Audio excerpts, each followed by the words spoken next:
On the world news tonight, PEPC plans to consolidate Atiku, Obi, APM's petition. Insecurity, my worst nightmare as president, says Jonathan. Buhari wasted more money on security, failed to secure Nigeria, Sheikh Hussaini. World Bank extends NG Kia's program by 12 months. Corrupt governors, other politicians planning to flee Nigeria, EFCC. Judge denies nullifying Abia governorship election. And on sports, Nottingham Forest Awoniyi seeks historic record against Arsenal.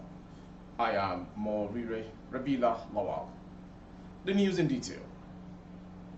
The Justice Aruna Tsamani-led 5-member presidential election petition court, PEPC, has hinted of plan to consolidate the 3 remaining petitions challenging the outcome of the last presidential election. The petitions are those filed by the presidential candidates of the People's Democratic Party, PDP, Atiku Abubakar, Peter Obi, and LP, and the Allied People's Movement, APM. At the resumption of the pre-hearing session in the petition by Atiku and the PDP on Saturday, Justice Samani asked lawyers in the case to address the court on whether the surviving petitions should be consolidated as provided in paragraph 50 of the first schedule for the Electoral Act 2022.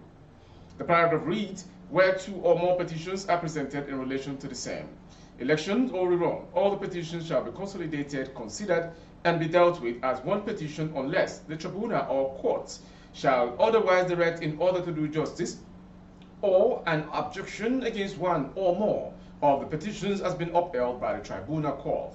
Lawyers to parties, however, sought time to consult and report back to the court on the issue, following which the court adjourned further pre-hearing session in the petition by Atiku and the PDP till Monday. The court is on petition by Obi and the LP. Going on to the next story from the former president of Nigeria. Former President Goodluck Jonathan says insecurity was his worst nightmare during his time in office between 2010 and 2015. Jonathan made a disclosure on Friday during the commissioning of a 22-kilometer road project in Taraba State. The dualized Yola-Wukari road encompasses 6 pedestrian bridges and a flyover bridge, among others. Commending Governor Darius Ishaku on what he described as a job well done, the former president revealed that his worst nightmare, a president of the country, was insecurity. He said he had sleepless nights in a bid to resolve the issues and encourage residents to live in peace for more development to thrive, adding that road infrastructure is key to any development. Inaugurating the road project followed by the flag-off of the construction of a heavy-duty vehicles park on the outskirts of the state capital, Jonathan insisted that security is in the hands of the people. The former president also expressed satisfaction that Taraba was gradually returning to the good old days of peaceful coexistence and tolerance. For his part, Ishaku said the road project embarked upon by his administration was to link rural communities to the metropolis to explore the agricultural potentials of the state. The inauguration comes less than 2 weeks to the inauguration of a new administration in Taraba State. The inauguration of new infrastructure in the state is seen as one of the major activities undertaken by Ishaku to make an indelible impression.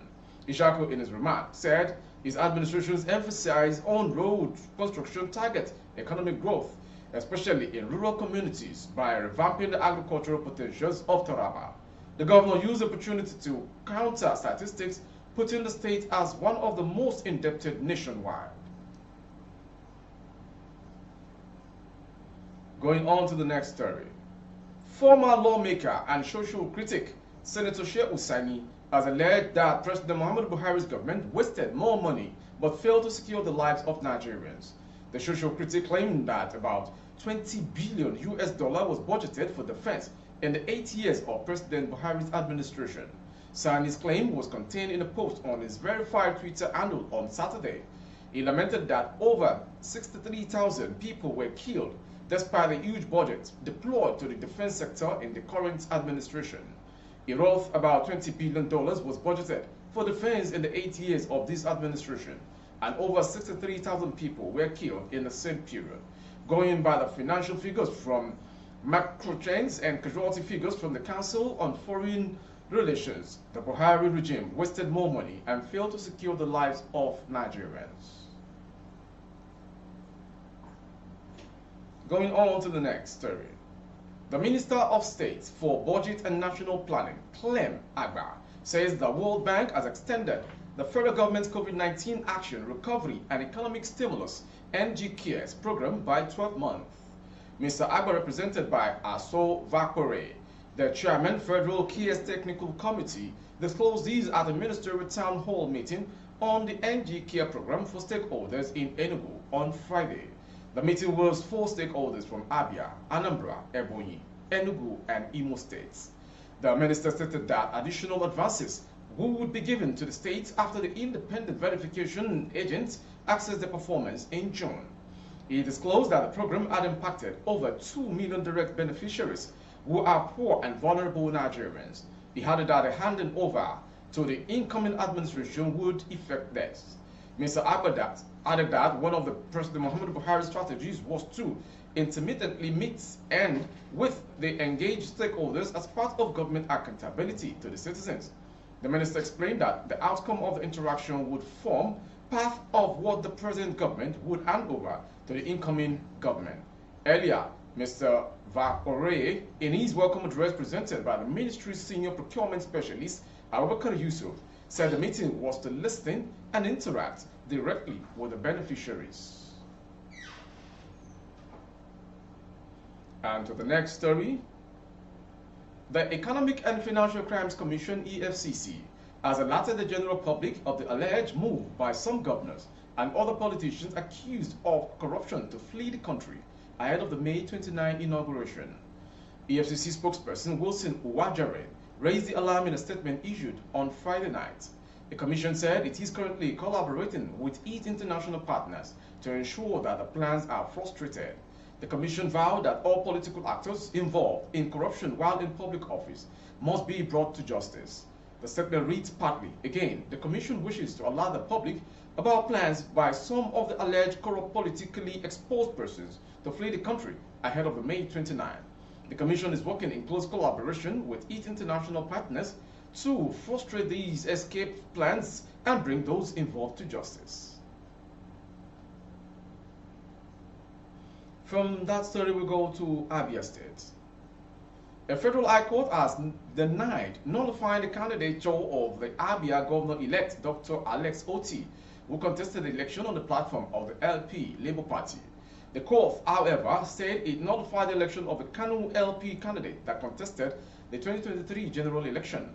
Information recalls that Ibrahim Aruna Ibrahim had filed an application asking the court to revoke and set aside the certificate of return issued to all LP candidates declared winners in Kano and the 35 states of the Federation, including the FCT Abuja.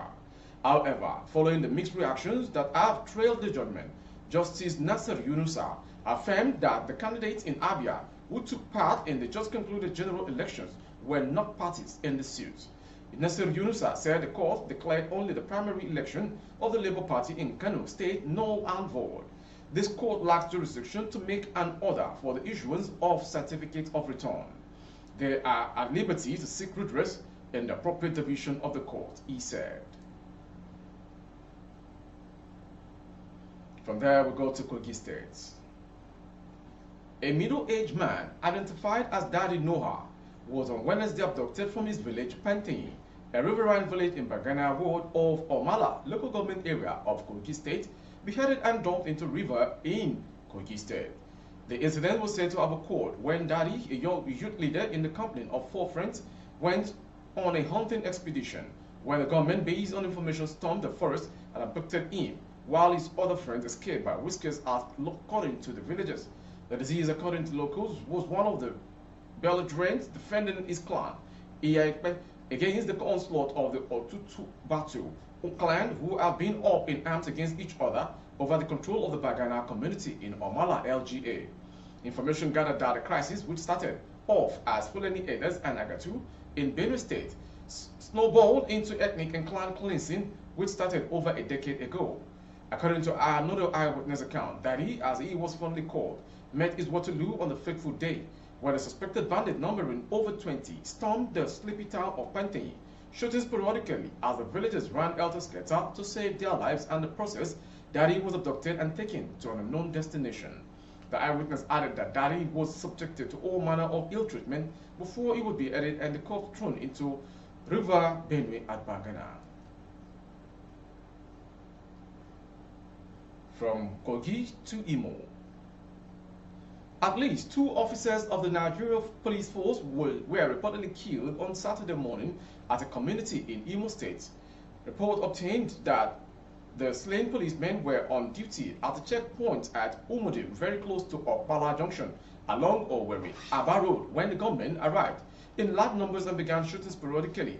Recall that unknown gunmen are said to have killed some cops at the same location about a month ago. Sunday Sun quoted a source as saying the gunmen came this morning and in about 2 vehicles. They sighted the police officers and opened fire on them. 2 of them died on the spot, while another one was shot in the leg. However, confirming the incident, the State Police Public Relations Officer, Henri Okoye, said the hoodlums suspected to be members of the security arm of the Indigenous People of Biafra, IPOB, Eastern Security Network, ESN, fled the scene after being confronted by the reinforcement team of the police. According to the police spokesperson, some of the suspects escaped with bullet wounds during a gun battle with the police officers. From Imo State, we go to foreign within Africa, precisely. The Minister of Education, Tony Nwaba Kazadi, has impregnated his Deputy Minister, Aminata Namasia, in the Democratic Republic of Congo, DRC, claiming it was an accident at work. Tony and Aminata have had a love affair going on for quite some time now. They work together and feelings grew deeper despite the fact that they are both married. This was revealed by a DC reporter known as Lungila John, as Congo's president has set up a committee to look into the matter. The citizens of DRC lambasted the minister and his deputy, saying they portrayed bad conduct and showed proof of lack of morals in the country. Although Deputy Minister Aminata Namasia has been a good role model until this accident or incident occurred.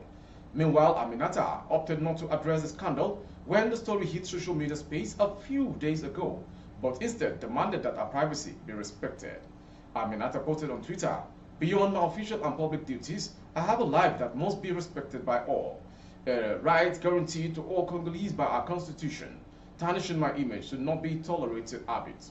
Indeed, it could harm not only my commitment, but also the image of my married male colleagues and their homes," she said. And to end the world news this hour from BGI TV Current is the sports news.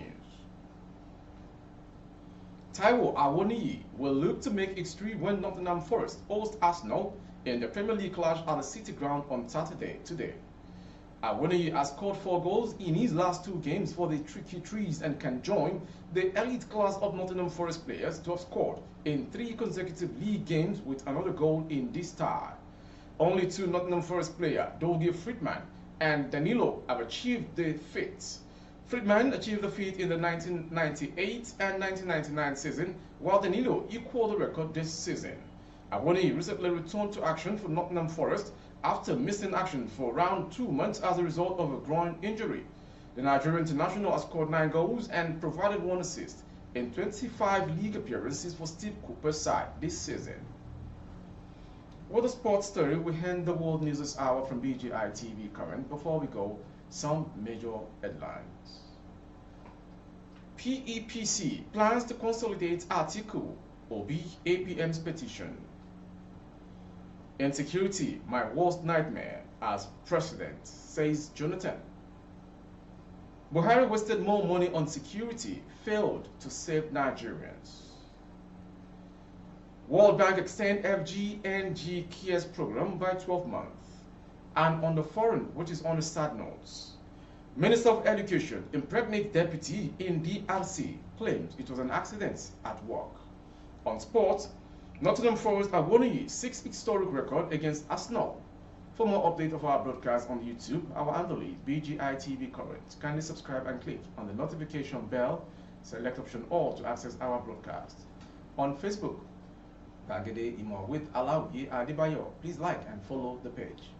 For advert placement of goods and services, coverage of events and functions, please dial the phone number streaming on your screen for advert placement only.